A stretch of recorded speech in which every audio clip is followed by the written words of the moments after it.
And we're live. It is Tuesday, May 13th, 2025. It is 8 o'clock a.m. It is the year of our Lord 2025, and I was standing at the sunflower planting the other day,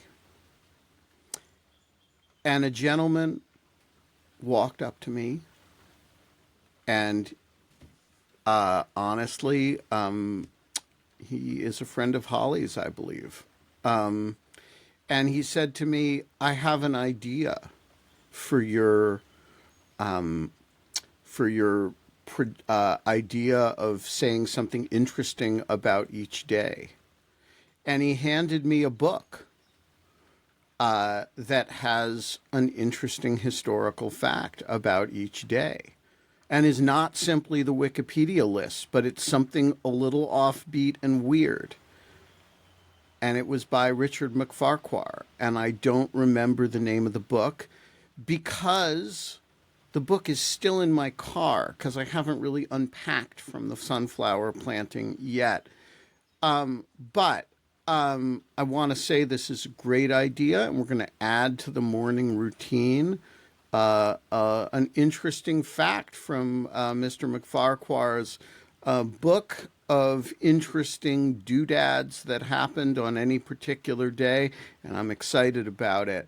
But I'm also wildly disorganized, and we don't have producers on this show save ourselves, and we don't have people who unload our cars and make sure the book is open to the right page. That is the May 13th page. And so May 13th is, in fact,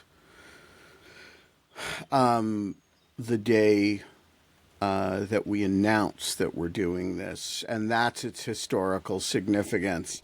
And it will actually begin on May 14th. Or 15th. Or 15th, or maybe 16th, depending on when I actually unload the car.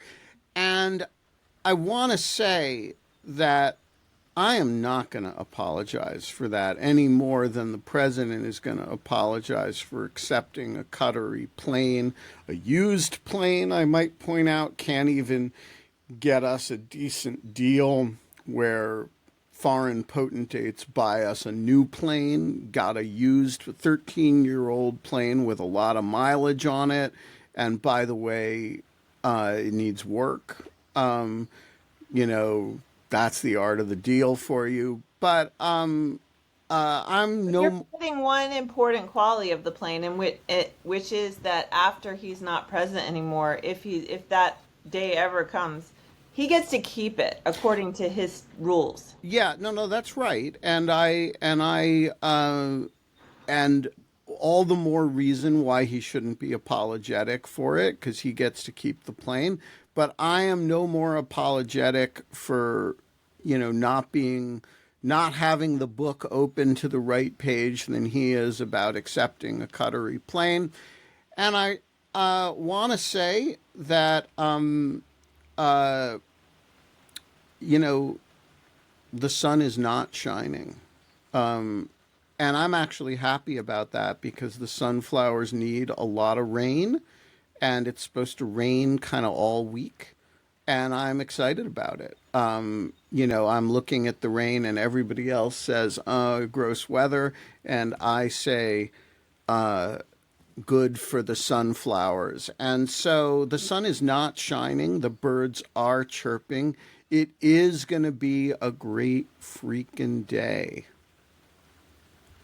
You're watching Dog Shirt TV, an effing revolution in morning television. You are watching Dog Shirt TV, and it is an effing revolution in morning television. And one of the revolutionary features, of which there are many, is that sometimes we have a photo captioning competition in featuring our very own Holly Berkley Fletcher. And I want to share with you the winners of the photo Oh, I captioning haven't seen this. competition. Fantastic. We're going to share the photo on the screen so that we all know exactly what photo we're talking about. And here it is. And we're going to. Photo. I took it myself. You took it yourself? Yes. Yeah, so It is a selfie. it's a selfie. So runner up goes to the estimable Steve Beckwith, who suggested, look, the administrator of Doge. Good one. And that's a good one. We got it. We're but the winner is the estimable Patricia Yeager, who proposed the caption, "Tourist shocked when strange cactus greets her by name." And I think this is a brilliant move. So congratulations to both Steve and Patricia, and another one of the revolutionary features, of which, as I say, there are many, is that sometimes, and this is really the first time it's ever happened, an audience member interrupts my my introductory end of the monologue with a comment or question. So, Linda. Yeah, I am here to correct you because that caption was mine. Oh, which one? The winner.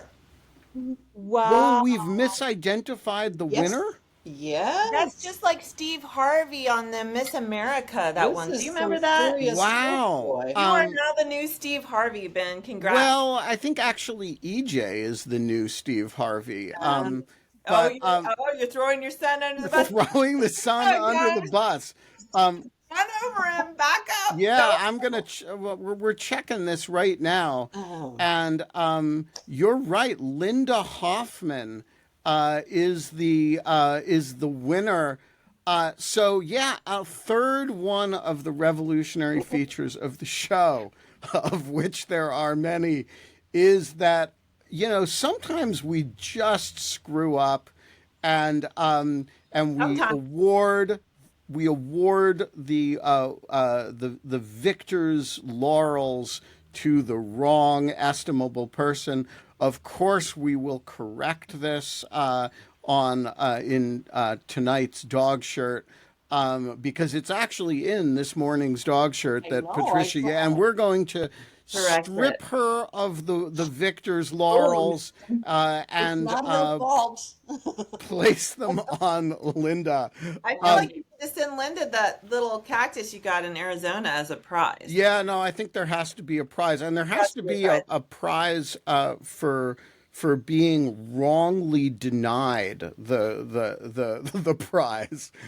All of which is an 8-minute long way of saying that we are not allowed to have fun anymore, but we are allowed to have Holly Berkley Fletcher's covert margarita story and other things to share. and other things. So, Holly, 2 questions. What is the covert margarita story? And number 2, how long can you stretch it out? And how many of our... Oh, I won't stretch it out that long because I have other things I want to share today. But I will be dominating the show, just so you know. And if Jonathan Rausch comes back on today, as he sometimes does, or Ev, they're just going to have to listen to me because I have, until I'm done with my items, I have 4 items. 4 items. Yeah. Item number 1 is the covert margarita story. And I can't believe I didn't remember any of this to talk about. Yeah, actually, I have 5 items. Oh, I got to write it down. See, the list is growing. Write stuff down, like it is not happening anymore. Well, I just want to say we have 50 minutes left, so that means you have 10 minutes per item. Well, it's not going to take that long, except you'll probably talk, so that'll take. Yeah, I use up airtime. So anyway, I can't believe I didn't remember any of this to share yesterday, but my brain was still transitioning from travel into regular life, and that is always challenging for my brain. But no, the cactus did participate in a covert mission over the weekend that I can share. It's somewhat classified, but I'm the the classification authority on the story, and so I am going to use my brain and You are the declassify it. original. This is an important That's terminology right. for you guys. An Yeah, original classifying authority. authority. And the OCA, because everything has to be an acronym, is the person in whom the president has reposed the authority to classify and declassify, the source of the classification authority. And Yes. so when, the cactus, the OCA for the cactus and all cactus operations is in fact Holly. That's why the cactus lives at her house. Okay. Anyway, I am the OCA for this particular operation. There is some risk to Holly's security by revealing some sources and methods here, but the entertainment value, the benefits of sharing with partners outweighs the risks of disclosure, and so I'm going to go ahead and tell the story. All right. So, I was in Houston for my nephew's graduation from Rice, and we're very proud of him. And my sister came from another whole country, and my parents were there from somewhere else in Texas, and we went out for Mexican food. I had Mexican food multiple times in Texas, which you must do because there's no other reason to go to Texas, in my opinion.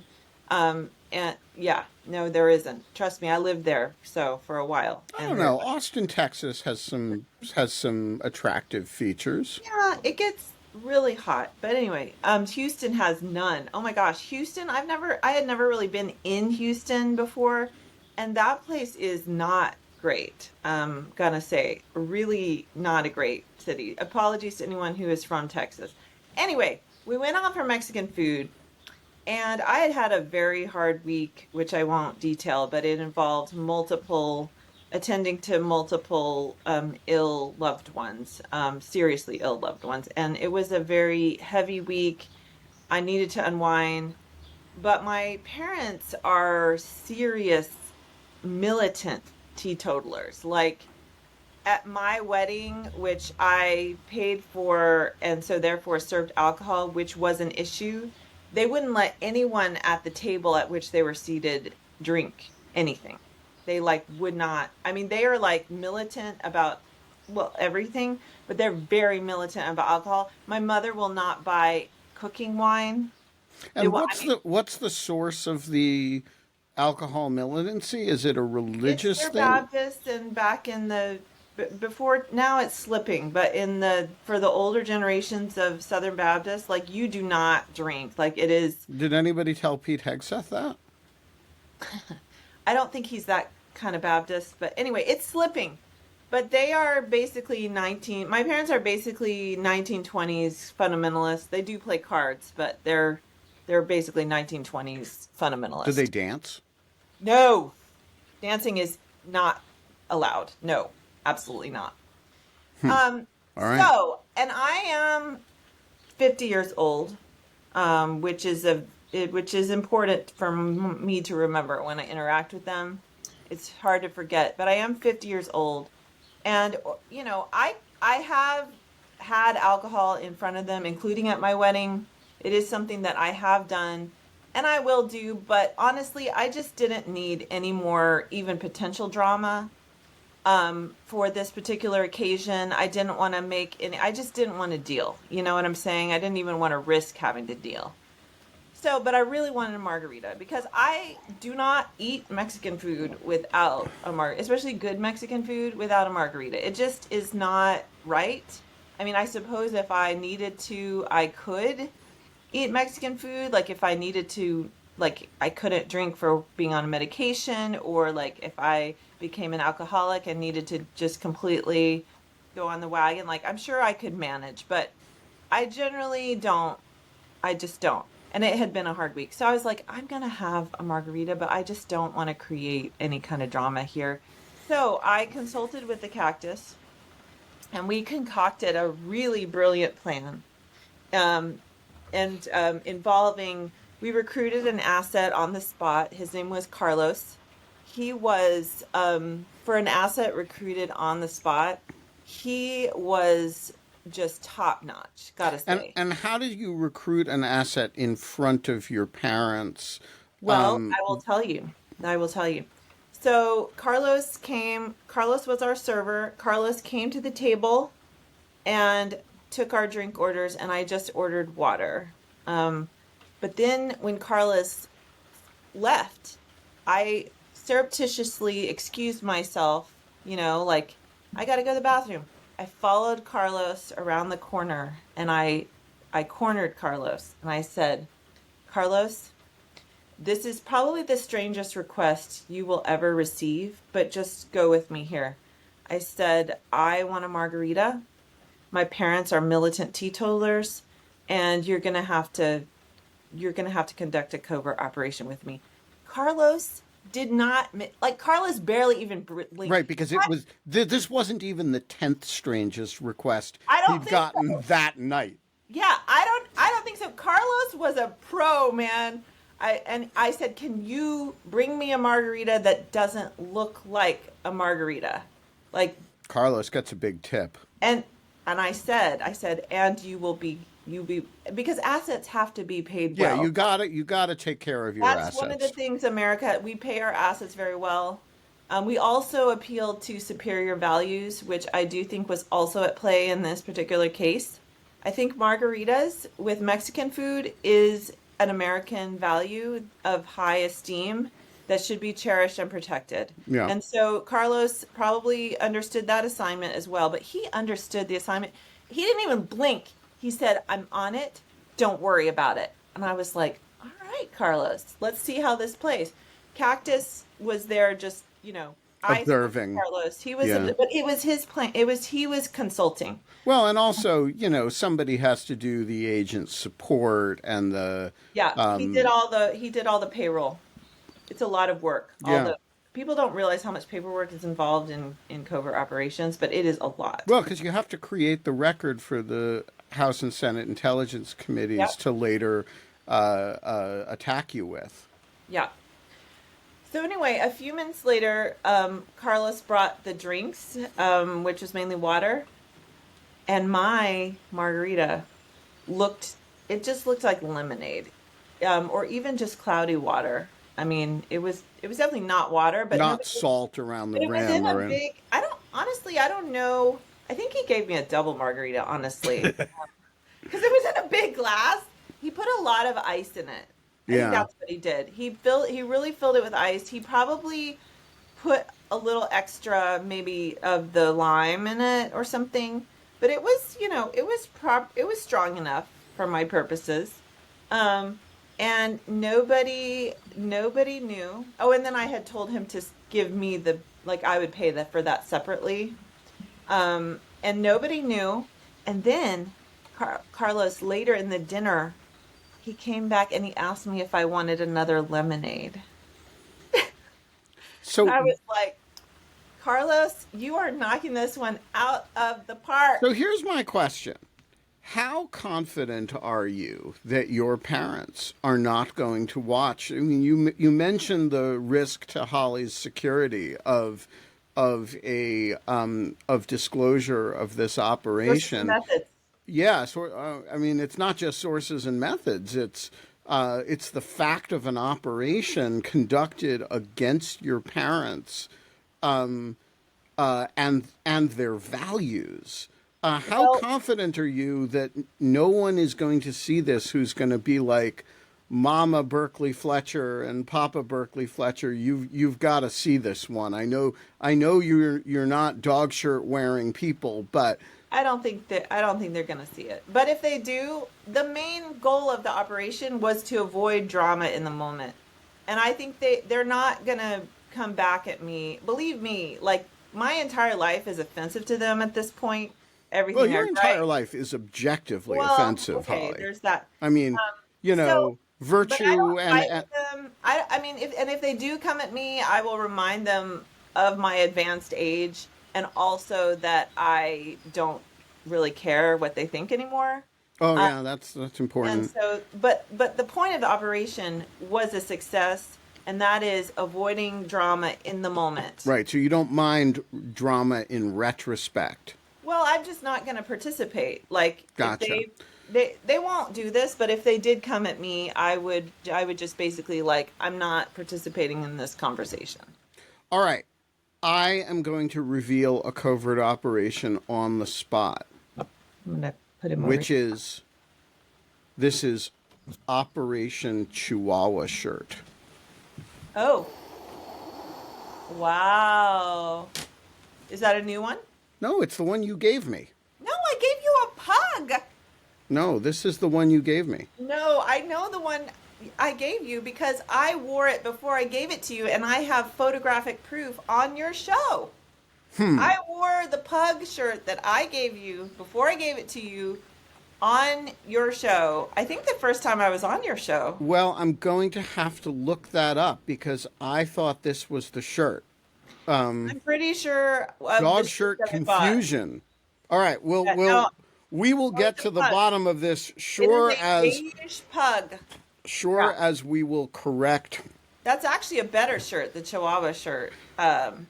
Yeah. Well, we're going to look into this. We're going to get a full report. All right, item Okay, people 2 are on bored with Holly's that. So agenda. item number 2, I'm doing another round of art I rebranded my entire shop. Actually, it's called Art for Democracy. You can still get the Ukraine flag one, but there's a few other items. All the proceeds go to charity, but the one I want to plug today is this beautiful American flag. I can put a message on it for you if you Can want. you fly it upside down? Sure. Yeah, because I think you should sell upside down American flags Well, with I mean, messages. it's buyer's choice, you know. Anyway, it is once again a collage. I can even write a message for you on it if you want. Democracy doesn't defend itself, something like that, in the stripes. I can do something like that for you. But all proceeds go to this first tranche. I would really like to sell 20 of these to raise $1,000 for Protect Democracy, which, if you don't know what Protect Democracy is, they do. Our friend Amanda Carpenter is now working for them. Ian Formerly, Basson, Justin Ian Florence, my Basson. old friends, are Yeah. the founders. And Protect Democracy has done something that very few democracy groups have done, which is they have repeatedly represented me in court. Is that right? I didn't even know Yeah. that. Yeah, I they've was represented me doing it. personally, and they've represented Lawfare on a few matters.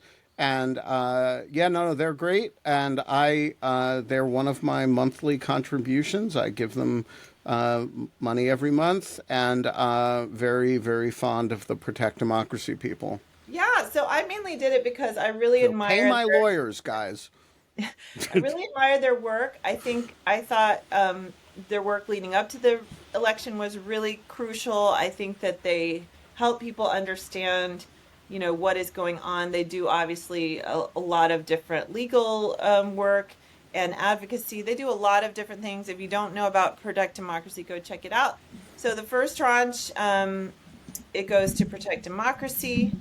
And we'll see how that goes. But I would like to sell 20 of these.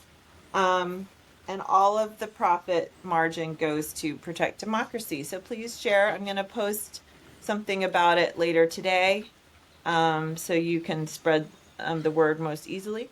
There's some other, the Ukraine flag, you can still get that. And we'll still be doing that. I'll probably be taking up some more Ukraine flag ones to the Hill. So Ben, I think I'm gonna take one to Mitch McConnell, even though. I mean, look, Mitch If there's any McConnell. others that you think I should hit, not like hit person, but like go to their office. Want to make clear, not hitting anyone in any respect. We leave that to the cactus. Let me know because Yeah, I mean, look, the Mitch McConnell thing is complicated, but on Ukraine, he is an important figure, and he represents the residual best of the party and, has been a sometimes courageous voice. And I do think it's important to disaggregate our to compartmentalize and not totalize our anger. He's played an important role. Well, I'm open against the feelings of my stomach. I will probably You do that. can present him with a flag and then vomit on him. We'll see about that. mean, I actually don't vomit very much. It's Really? I have a very weak gag reflex. Well, we can find out if Mitch McConnell can overcome that for you. Yeah, I'll often feel like I want to vomit, but then I don't actually vomit. It's a character flaw. It is. I think we actually should helpful ask to be all able to guests now about their vomiting habits. Yeah.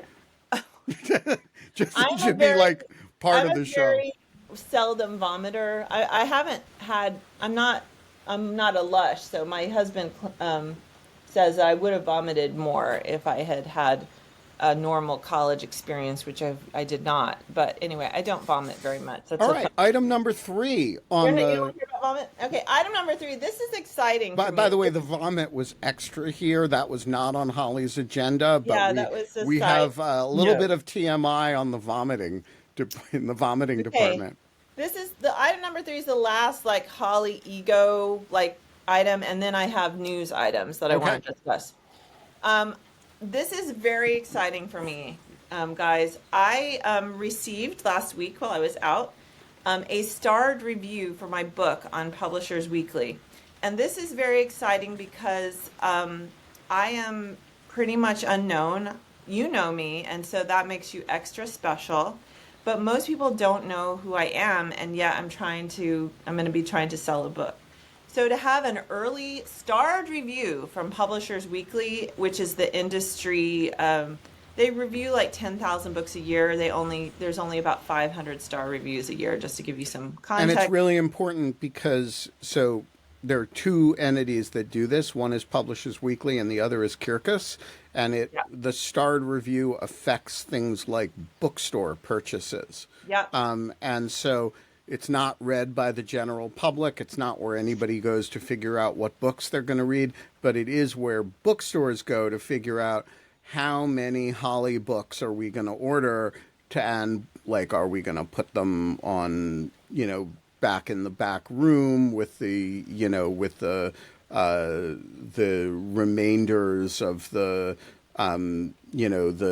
6-part Stephen Miller series about how much he hates immigrants, and the Cash Patel children's books. Yeah, or are we going to put them in the windows, right? And so this is why this stuff matters. Yeah. It also builds buzz. You have to have buzz. So now we have some buzz. And it goes to all the literary agents as well. And it's just... And all the literary agents are going to be like, oh my God, Holly Berkley Fletcher. She's the one who makes those totally cringe Bulwark videos that I watch. Yeah. There are many of me. I'm a multitude for sure. Anyway, so that was my publisher, which is a small publisher, is over the moon excited. They are very excited, and so I take it that I should be excited. So I'm excited, and hopefully that will. And the fact that it's pretty early because the book doesn't come out until August is also exciting because that'll also help with all of those things that been mentioned. So it comes out in August. We will be doing some events, TBD, in the DC area and in various other places around the country. If you have a connection to a bookstore or a sizable, kind of progressive church, that's the other venue that we're targeting, let me know. And if you would like a visit from me, let me know. Particularly a church that serves margaritas, because the goal here is for Holly to give a YouTube video talk drinking heavily while talking about her childhood, and for this video to go so viral that her parents see it. I mean, Carol, we have pitched Politics and Prose. We are waiting to hear back. We even pitched the estimable Mona Charon will be, if we get this event, will be interviewing me. We hope that Mona is a draw for them, but we have not heard back. So, all right. So those of you in the DC area, call Politics and Prose today. or even if you're not in the DC area. Yeah, and say, we hear that there's a Holly Berkley Fletcher book coming out.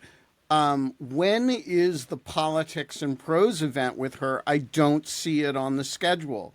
And let's get a call-in campaign going at Politics and Prose. They won't ever know what hit them. Don't mention Dog Shirt TV. We're gonna totally do this this is like a covert op. Just call Politics and Prose. We'll be calling here. Tweet at them. Do a Politics and Prose event with Holly Berkley Fletcher. Wow, just a few of those will annoy them into just make it stop. They backfire, Ben. I don't know. I don't know. So, give them a call. Tell my old Washington Post colleague Bradley Graham, get on this dude. And I am going to start a Twitter campaign on Blue Sky. A Blue Sky campaign. Yeah, I just call it Twitter. Whenever you do a short form thing, that's tweeting. It doesn't matter what format you're in. But I think we're gonna annoy them into doing an event for Holly. It could backfire. It could backfire. But if it backfires, then if it backfires, we'll do something outdoors. Yeah, we're gonna outdoors, right outside of Politics and Prose on the street. It'll be like the alternative Politics and Prose event. We could also get arrested. I don't know. And we'll all buy the book from Amazon.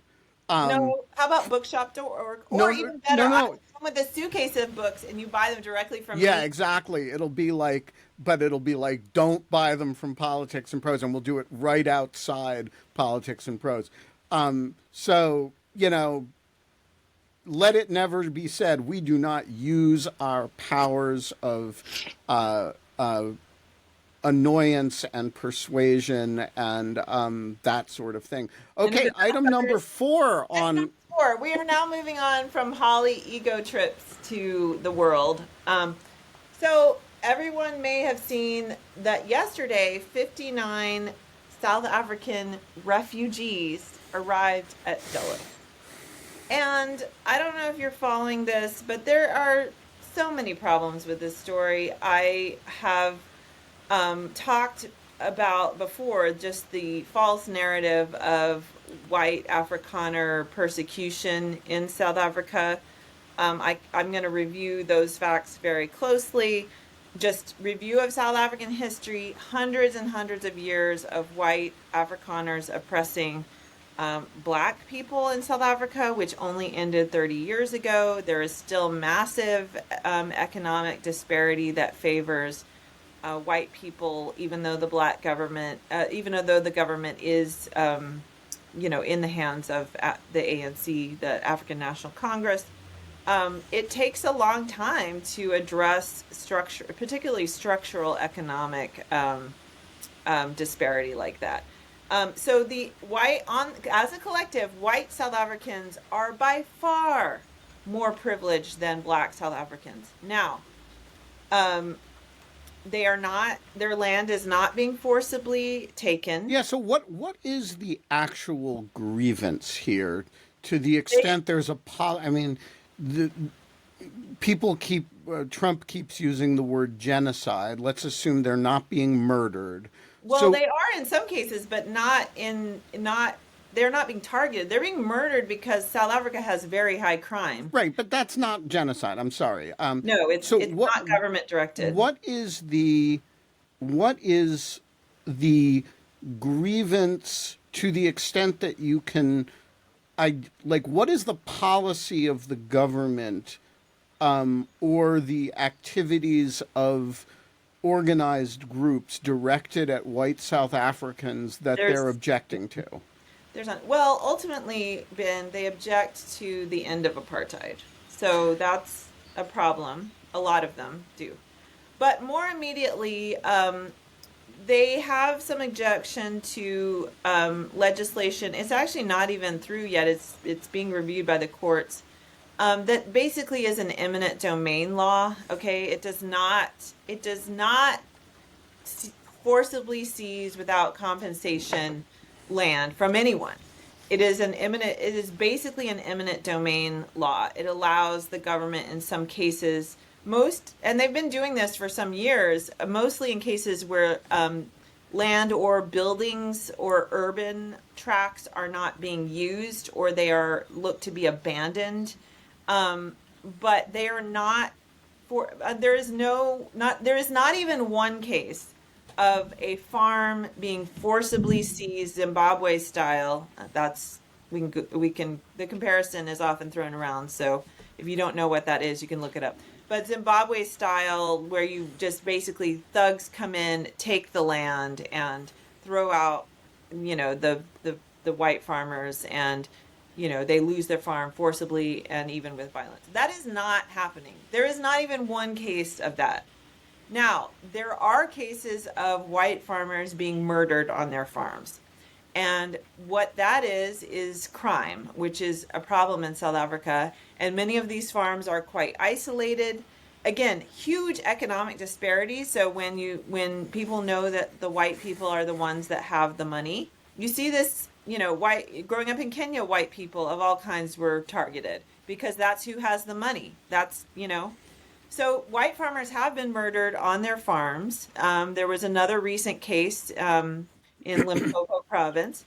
The authorities do their best but these are isolated places. Now, the crime is far worse in poor black townships and slums. Far worse. In fact, there are cases very much like Latin America where criminal gangs basically rule areas of townships and recruit. My sister who lives in Cape Town just told me about a case that she knows of a family. Their son, their teenage boy, they were told he had to join the gang, and if he didn't, then they would kill him. They did. He wouldn't join. They killed him. They also killed another one of their children. This is far more common. Again, women rape in the townships South Africa has a terrible, rape rate. It's one of the world's highest. Women are targeted by these gangs and these criminals. Crime and violent crime is very high in South Africa, but most of the victims are black. Most of the people in South Africa are black, and most of the victims are black. And I have spent quite a bit of time in South Africa, and I have never been a victim of crime. I have felt quite safe because if you stay in kind of nicer areas, particularly in Cape Town, it's just not something you're probably going to deal with. And these farmers are targeted mainly because they're isolated, and they are known to probably have things like cash on hand and other property. So are these are mostly Afrikaners, right? They're all Afrikaners. The refugees. Yeah, no, they're all Afrikaners. They're all white. Are they people who have individual interactions with these crime issues, or are they just people who feel victimized by the kind of end of apartheid? It's probably a mix of people, and honestly, in some ways, there's probably some hardcore racists among them, but then there's probably also just people who, they've been victimized. Maybe they've had crime, or they're just tired of living with the high crime, or maybe they just want a new start in America, and here's this opportunity. I don't necessarily begrudge the families, and I wouldn't be hateful to the families. The point is the policy is completely, and then again, This is being done at a time when Afghans are being sent back, probably to their deaths. There's discussion of sending them to Libya, which is a war zone. They're basically ending the refugee program. Obviously, they're sending Venezuelans back and to El Salvador. They've shut down all refugees except for these people who are not refugees. They are people who want to immigrate to the United States. So you have to look at their arrival in the broader context of that. Now, I also want to comment on the process by which, if you can even call it a process, by which these people have come into the United States. The normal refugee process takes years. The vetting is extreme. They go through your social media. They do a full background check. It takes years. I know you know this, Ben. Unless it's shorter if it's a special program like TPS or something like that. But even then, there's a lot of vetting that takes place.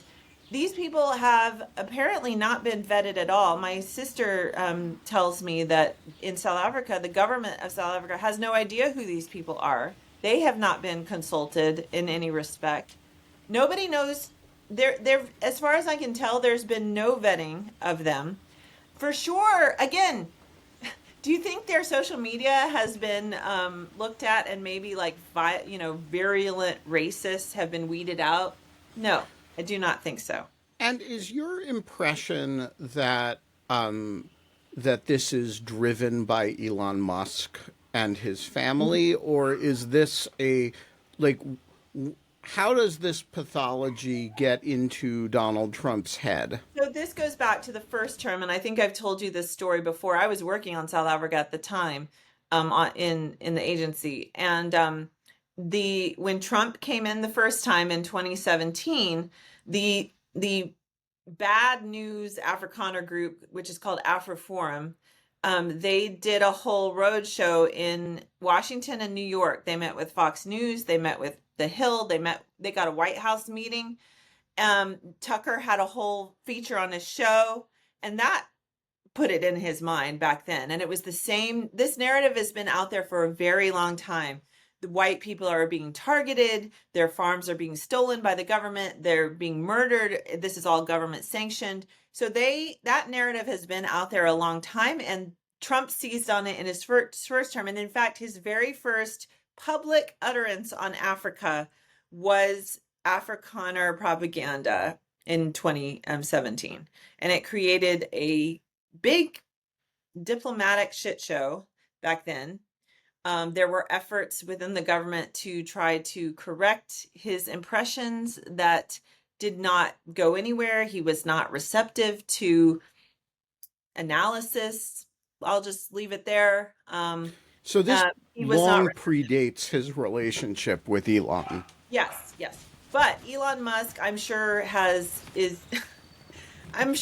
Musk is definitely fueling this narrative. He himself, of course, buys into this narrative because many white South Africans do. And again, I don't mean to minimize the fear and the violence that Right, crime sucks.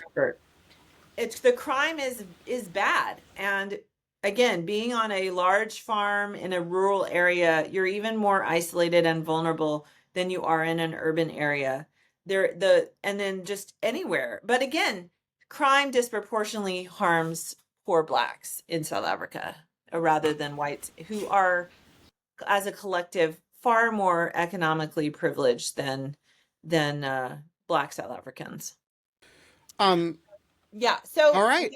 Item number 5. Just one more item on that. I read one news report that commented on the children being barefoot at the press conference, and they put it into as it was almost mentioned as some indication of that these people were poor or whatever. And it made me laugh because Afrikaners of all ages go around everywhere barefoot. They don't wear shoes. It's just a cultural. And my nephew started doing that. Like, they go around barefoot. So it made me laugh. Okay, so that's the end of that. Item number. Oh wow, I've really Do you have an item? I'm willing to abandon my item number 4. No, If you no, have, no, no. We're going to do 4 and 5, and that's going to take us to near the top of the hour. um, oh no, we've already done 4. I think All we've right, done. so item number 5. It's item number 5. Yeah, just a update on the Sudan war, which is getting worse. In case you haven't been watching that, Port Sudan, which was where the military government, the official government of Sudan, decamped when Khartoum was destroyed. They've set up shop, and by the way, all the aid agencies have set up shop, and all the many of the diplomatic facilities have set up shop. Port Sudan in the east on the Red Sea. Oh, it's also the port, obviously, on the Red Sea. So economically, it's very important. Um, that's been relatively stable for the past 2 years. And that's where basically that is the state of Sudan, is in Port Sudan and environs.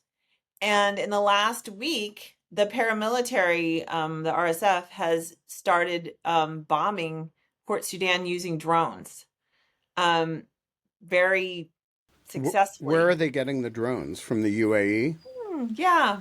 Yeah. Where do they get everything? Yeah, the UAE.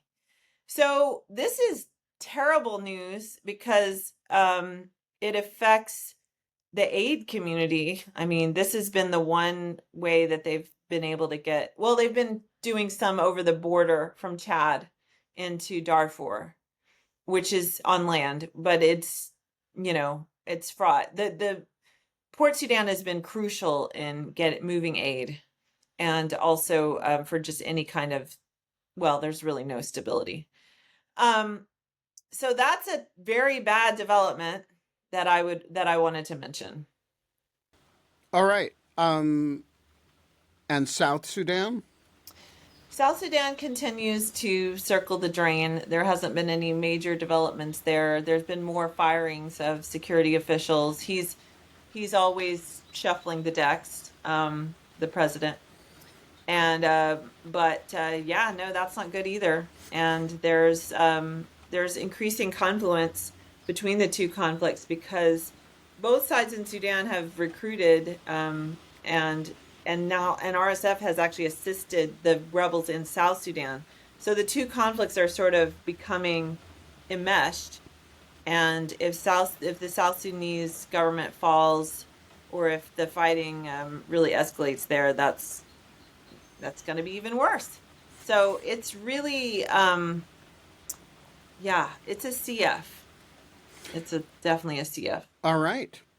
On that cheerful note, we have gotten through all 5 Holly items with 13 minutes to spare. And that means if we have time for, jump in if you have thoughts, comments, screams of protest, howls of rage, cries of agony, questions, interrogatories, speeches. These are great times for that. I would like to put something on the agenda. And I would like to point out that over the last week, the pace of operations in the courts has slowed notably. And really over the past 2 weeks, I mean, there's still a lot going on. It's busy, but the pace of executive actions that are deranged has slowed. And I want to point out why this is happening, which is that flags keep falling down. Flags keep falling. Raindrops keep falling on my head. Ukrainian flags keep falling on my head. And there's a reason for this, which is that there is only so much you can do in the United States without an act of Congress. Now, it turns out there's a lot, and a lot of it, I think the technical term is sucks real bad. But you do start running out of stuff you can do. And by the way, if you radically overextend yourself over the course of the first 100 days, and the courts bat back a great deal of what you're doing, and you end up litigating over really extreme claims like denying birthright citizenship to people and, you know, detaining Ms. Ozturk and Mahmoud Khalil, you know, and deporting lots and lots of people who were, you know, hairdressers to El Salvador to serve the rest of their lives in dungeons. You can get yourself tied up in that stuff pretty fast. And then you run out of things to do. Now, if I had been Trump's evil Rasputin, a role that I never would have played, but, you know, I think you could be that. I could do it. I would be an excellent evil Rasputin, but I'm not going to do that. But you could actually elongate the pace of operations by doing 20% less extreme stuff in sequentially rather than 100% extreme all at once. And you would you could get it going much faster. But the point is, you could get it going for a much longer period of time. The point is, the forces of good and light have an opportunity now, and you may have noticed it. You've been breathing differently the last week. You've sucked in the Texas air, and you haven't had to cough hard on the latest news story. And that means you have an opportunity to take a deep breath and think about, what do I want to do to be a pain in the ass? What do I want to do? That's how I wake up every day. What kind of outfit do I want to wear to the military parade? Do I want to do the Jonathan Rauch drag? Do I want to do the Holly Berkley Fletcher clown with a sign? What do I want to do? And that means you get to set the agenda for the next few months. A little bit, not 100% of the agenda, but you're not spending all your time responding to the latest outrage. Okay, yeah, there's going to be a Qatari plane story sometimes. He's going to say something stupid. Afrikaners are going to show up at Dulles Airport. I understand. I'm not saying that the pace goes down to zero, but the pace goes from 100% to sort of 40%. And that leaves 60% of your brain space. We call it the brain space dividend. And the end of the first 100-day period where Trump has sucked up all the brain space means that you get a little bit back, and I want you to spend that energy asking yourself, how can I be a pain in the ass? Carol, it's good to see you. What's How on? are you a pain in the ass, Carol? Oh, I figured that I would make an American flag out of the trans colors. Yeah, excellent idea. And what are you going to do with it? Put it on a big board to carry to the whatever the demonstration is around here that protests the military parade. Excellent. And where is the demonstration? Where is around here? Boston, probably the Commons. Not positive. That'll be a good one. Probably. Excellent. That'll be a good one. Yeah. So what's on your mind this morning? Kind of extraneous tangential question that I've been wondering about for a long time. We do extraneous tangential questions. There is a Ninth Amendment that basically says the enumerated rights that we have said are not the only rights that Americans have. It seems as though people don't know that exists. I mean, there's lots of, I've heard things like with the Roe v. Wade, right? There is no right to privacy in the Constitution. Well, yeah, so there's this Ninth Amendment that says not all rights that we have are in the Constitution. And I'm just not quite sure why this never gets mentioned. All right, let's talk Or about maybe the I'm ninth. just missing it, but Let's talk about the Ninth Amendment, because it is one of the most mysterious provisions of the Constitution. It has very little interpretive history. And the reason it has very little interpretive history is that the Supreme Court has always, under more liberal periods and more conservative periods, treated it as a bit of a dead letter. And why is kind of, it's kind of an interesting historical mystery as to how it became such. But the Ninth Amendment, I'm paraphrasing here, says that the articulation of certain rights in the Bill of Rights does not disparage other rights which might exist as to the people. And there are a number of interpretations as to what it was meant to do. I've never read an authoritative study of it. I'm not sure there really is one. I was under the impression that it had to do with Hamilton and I'm not sure, maybe Madison's, but certainly Hamilton's concern that by listing rights in the Bill of Rights, that people would take those to be the only rights Exactly. that Americans have, right? And so the reason it turned into something of a dead letter is that it doesn't actually say anything about what these other rights are, right? And so Because he didn't want to limit it. That was the right. So if you're saying, here, I'm giving you this money, this $100 bill, this $20 bill, and none of that limits the amount of money that you may have. You may have other money, right? It doesn't actually create other money for you. And so the argument that it actually doesn't really do anything stems from the fact that it's what it says is it's without kind of prejudice to whether you may have some other source of rights.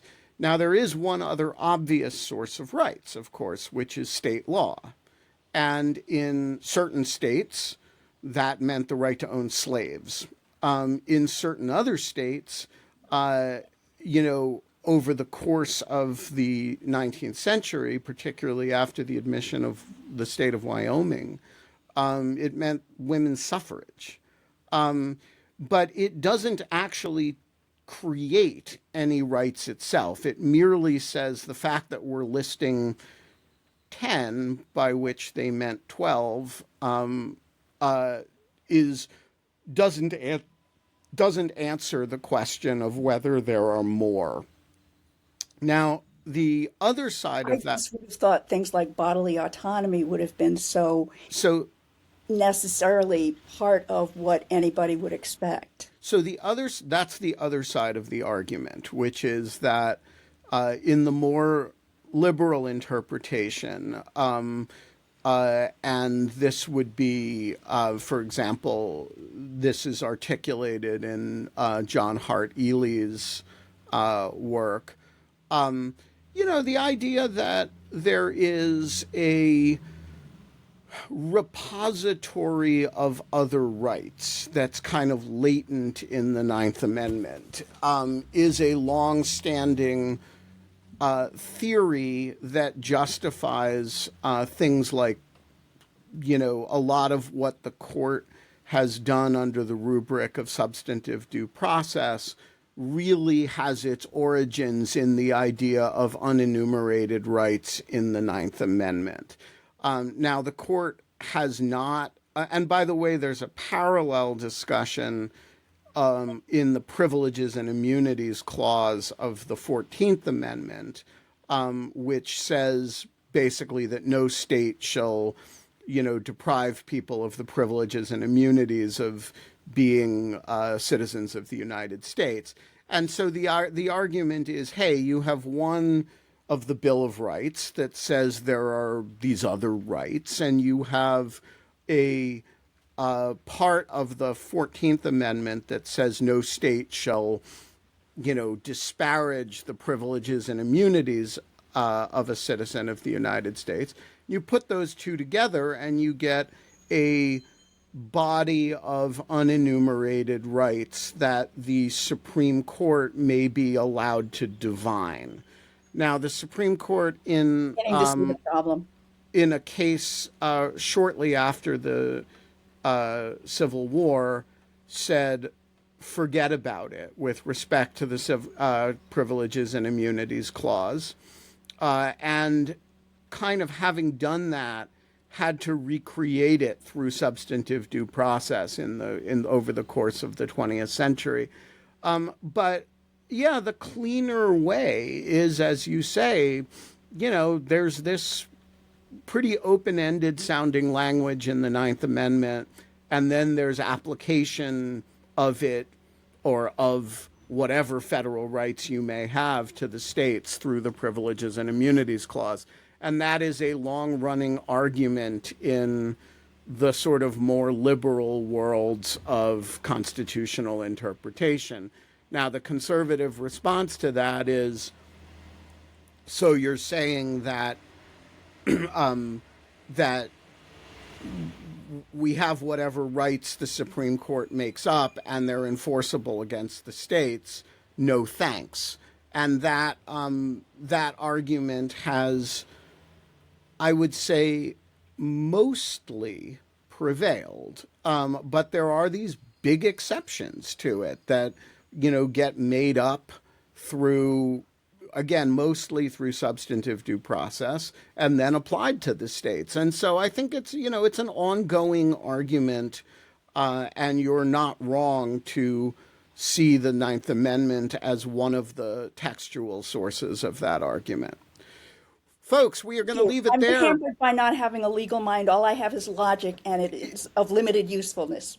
Yeah, so look, the Supreme Court's history on this subject is only sort of a history of law. It is partly a history of exactly what you're describing, which is looking at things and saying, the logic certainly seems to suggest blah, blah, blah, and then kind of making up legal language in order to get there, and then sometimes rebelling against that and saying, no, actually, this is like treat the Constitution as law, and it doesn't say that, right? And there's a push-pull in Supreme Court history between the two. All right, we've got a wrap. Holly has turned into a pumpkin and vanished, or maybe turned into a cactus and vanished. We are going to be back tomorrow. We have a special guest tomorrow, and we also have a special guest on Thursday. So we will be back. Keep the faith. Remember to drink margaritas surreptitiously when you need to, and we will see you tomorrow.